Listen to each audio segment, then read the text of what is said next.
Hey guys, आप सभी लोगों का स्वागत है क्यूरेटिव योगा का एक नए फ्रेश और कमाल एपिसोड में। नमस्कार दोस्तों, मैं हूं अंतरीप और आप देख रहे हैं क्यूरेटिव योगा। तो चलिए नया कोच देखते हैं, नया कोच सीखते हैं। दोस्तों, आज के इस वीडियो में जो हमारा टॉपिक होने वाला है बहुत बहुत बहुत ज्यादा इंपॉर्टेंट टॉपिक है, जो कि है षट क्रिया, यानी षट कर्म जिसे हम कहते हैं क्रिया। तो आज के वीडियो में हम पूरा डिस्कस करने वाले हैं जितने भी क्रिया मेंशन है हमारे हठयोग प्रतिपिका में। हठयोग प्रतिपिका का आसन इसके पहले हमने कर लिया, साधक तत्व, वादक तत्व, पूरा चैप्टर 1 हमने खत्म किया है। तो अब ये चैप्टर 2 का सबसे पहला वीडियो है जिसमें हम सिर्फ षट क्रिया के बारे में डिस्कस करने वाले हैं। इसके बाद हम प्राणायाम के बारे में डिस्कस करेंगे, ठीक है।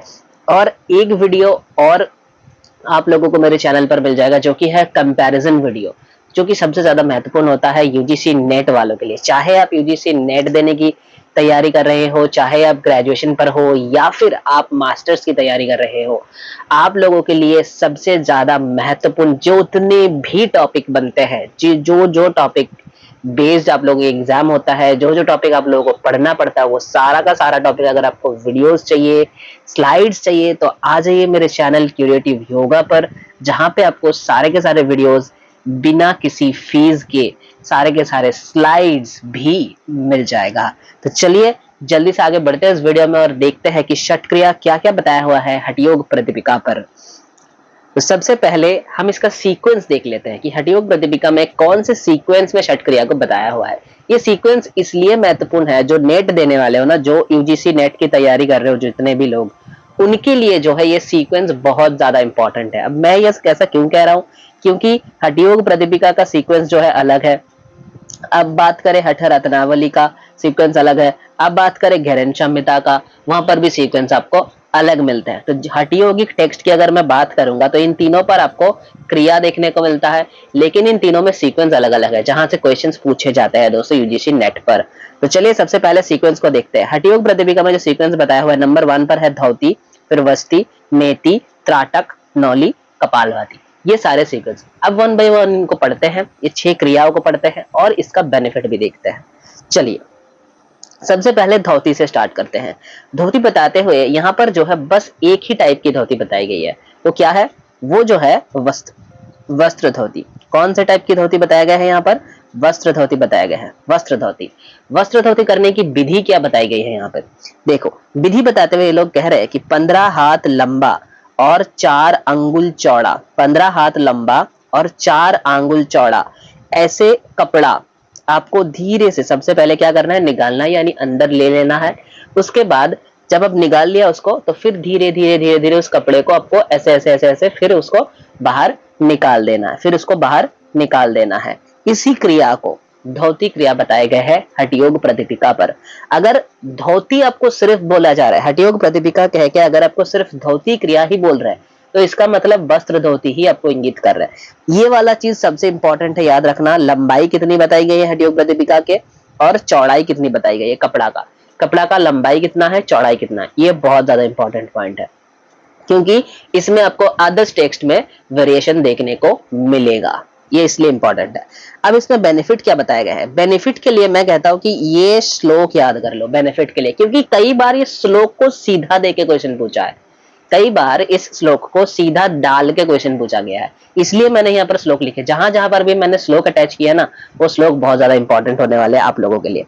तो क्या कह रहे हैं, कह रहे काश शाश प्लीह कुष्टम कफ रोगश्च विंशति धौति कर्म प्रभावेन प्रयत्नेन न संशया।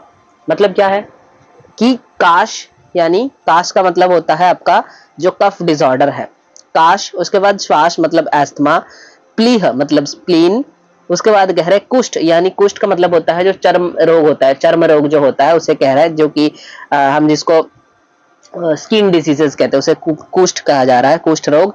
फिर 20 टाइप्स ऑफ, देखो क्या बताया गया, कफ रोगश्च विंशति, यानी 20 तरीके की कफ रोग जो है, इससे अर्थात ये धौती अभ्यास करने से पूरी तरीके से क्या होता है, पूरी तरीके से डिस्ट्रॉय हो जाता है, पूरी के पूरा तरीके से ये डिस्ट्रॉय हो जाता है। ठीक है, तो ये श्लोक बहुत ज्यादा इंपॉर्टेंट है, इसको याद कर लेना ये श्लोक को कि काश शास प्लीह कुष्ठ कफ रोगश्च विंशति, ये सीक्वेंस में पूछा जाता है, इसको सीक्वेंस में भी अरेंज करने के लिए कई बार बोला जाता है आपको, तो ये सीक्वेंस याद रखना बहुत ज्यादा इंपॉर्टेंट है। काश, उसके बाद श्वास, काश श्वास प्लीह कुष्ठम कफ रोगश्च विंशति, ये सीक्वेंस बहुत ज्यादा इंपॉर्टेंट है।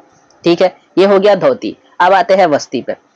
बस्ती जो है, यहाँ पर भी बस्ती एक ही तरीके की है, एक ही तरीके की बस्ती बताया गया है, वो क्या है, वो है जलवस्ती, वो जो है जलवस्ती, एक तरीके की बस्ती यहाँ पर कहते हैं, क्या है, जलवस्ती। क्या बताया गया है प्रोसेस, प्रोसेस में कहते हैं कि नाभि तक पानी में, नाभि तक गहरे पानी में सबसे पहले आप अपने खड़े हो जाओ, फिर उत्कटासन पे बैठ जाओ, उत्कटासन में आप बैठो, पहले उत्कटासन मुद्रा में बैठे, यानी उत्कटासन जिसको हम नॉर्मल कहते हैं, जो ये वाला पोज है, तो इस उत्कटासन पर हम बैठे, जिसको हम चेयर पोज कहते हैं। क्या कहते हैं, चेयर पोज कहते हैं। क्या कहते हैं, चेयर पोज कहते हैं। किसी का अगर उत्कटासन नहीं पता तो गूगल करके देख लो उत्कटासन का पोज क्या होता है, चेयर पोज मैंने दिखा दिया यहाँ पर, हाथ आपके सामने होगा, ये आपका मुंडी है, ये आपका दोनों पैर है, ऐसे करके जो है आपका उत्कटासन देखने को हमें मिलता है। ठीक है, तो ये जो है चेयर पोज है।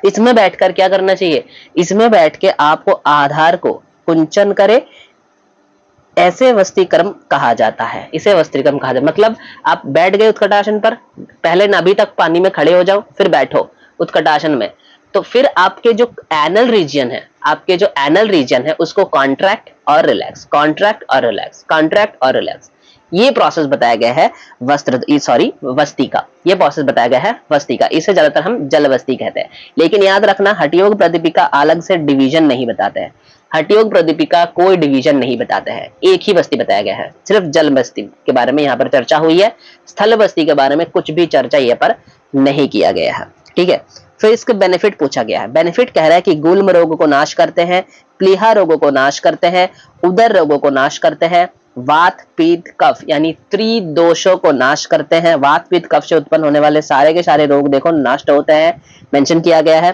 फिर कह रहे यह धातु जनित रोग, इंद्रिय जनित रोग, आंतरिक अंगों की शुद्धता प्रदान करता है, यानी धातु जनित रोग जो है उसे भी नाश करता है, इंद्रिय जनित रोग जो है उसे भी नाश करता है, आंतरिक अंग जो है यानी जो आपके अंतरंग है उसका भी जितने भी रोग है उसे भी शुद्धता प्रदान करती है, अंतर अंग की शुद्धता प्रदान करते हैं, देह की कांति बढ़ाता है, कांति प्रदान करते हैं देह की, और वस्तीकर्म के अभ्यास से सभी दोष और विकार जो है वो नष्ट हो जाता है, सभी दोष और विकार जो है इससे नष्ट हो जाता है। ये बेनिफिट्स बताए गए हैं किसके, वस्तीकर्म के। कहाँ बताए गए हैं, हठयोग प्रदीपिका में।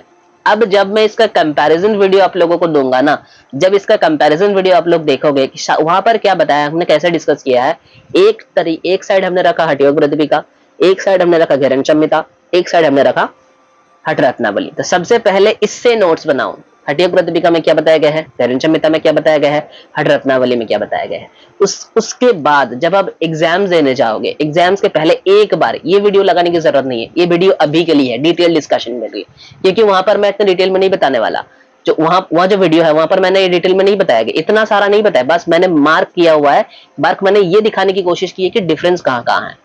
ये वीडियोस जो है ये डिटेल्ड के लिए है। अब जो वो वीडियो आपको आप लोगों को जो मिल रहा है वो है आपको डिस्कशन, ये डिफरेंस दिखाने के लिए कि बताओ यहाँ पर ये डिफरेंसेस है, यहाँ पर ये डिफरेंसेस है, ऐसे करके वो वीडियोस बनाई हुई है।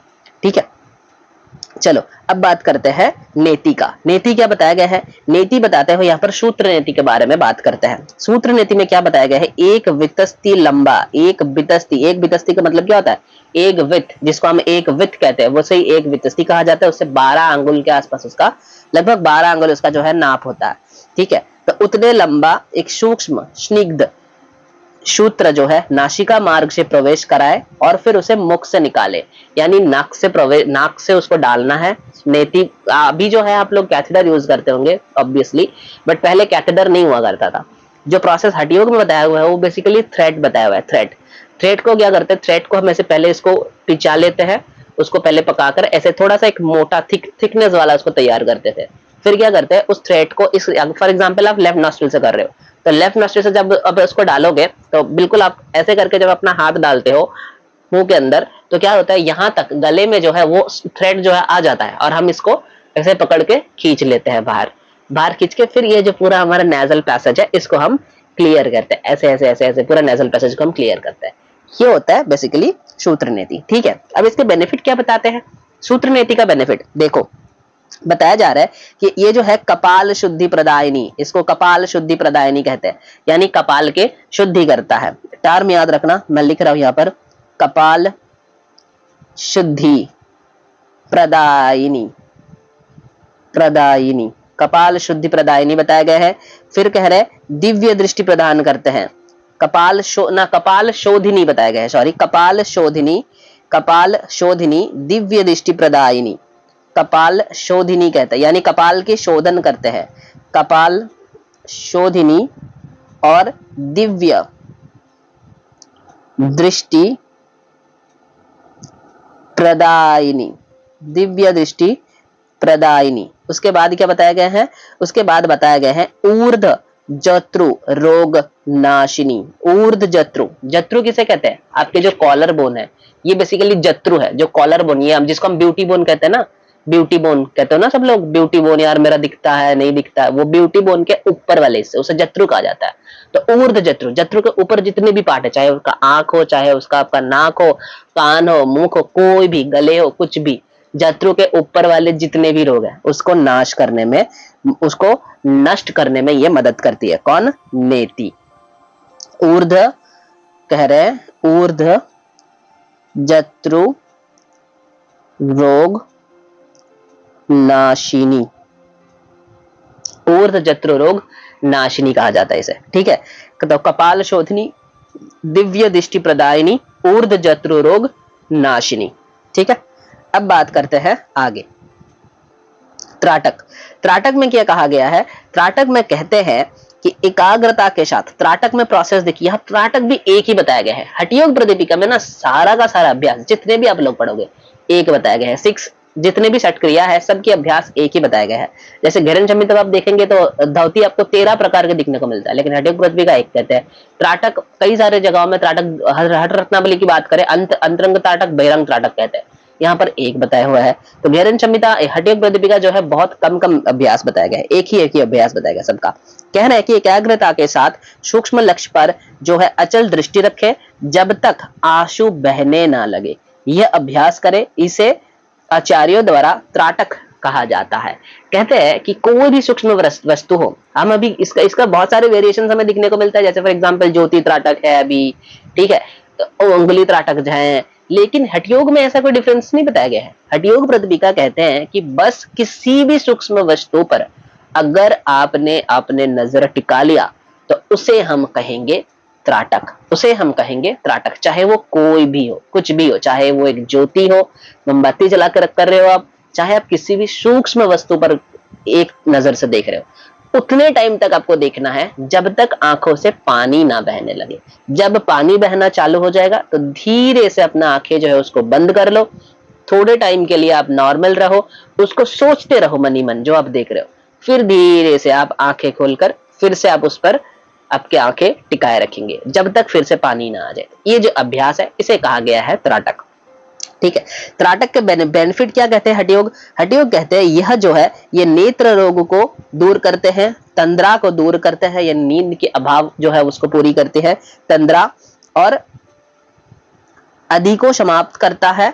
उसके बाद कहते हैं त्राटक जो है ये इसको हाट पेटकम, इसको बताया गया है, एक टर्म आता है हठयोग में, हाट पेटकम, हाट पेटकम, यानी त्राटक की जो अभ्यास है इसे गुप्त रखने के लिए बोला गया है। कैसे, जैसे एक सोने से भरे हुए बक्सा, हम जैसे उसको हम जैसे गुप्त रखते हैं अपने घर में, सोने से भरे हुए अगर कोई बक्सा है तो आप ऐसे उसको सड़क पर तो नहीं रखोगे या द्वार पे तो नहीं रखेंगे ना, क्या करेंगे, उसको अलमारी में रखेंगे, गुप्त रखेंगे। वैसे ही अगर आप त्राटक की अभ्यास करते हो तो इसको भी गुप्त रखने के लिए बताया गया है। क्यों, अगर ये बताते फिरेंगे तो इसका जो प्रभाव है वो कम होता जाएगा, ऐसा हठयोग कहते हैं। इसलिए हाट पेटकम वर्ड जो है आपको दिखने को मिलता है त्राटक में।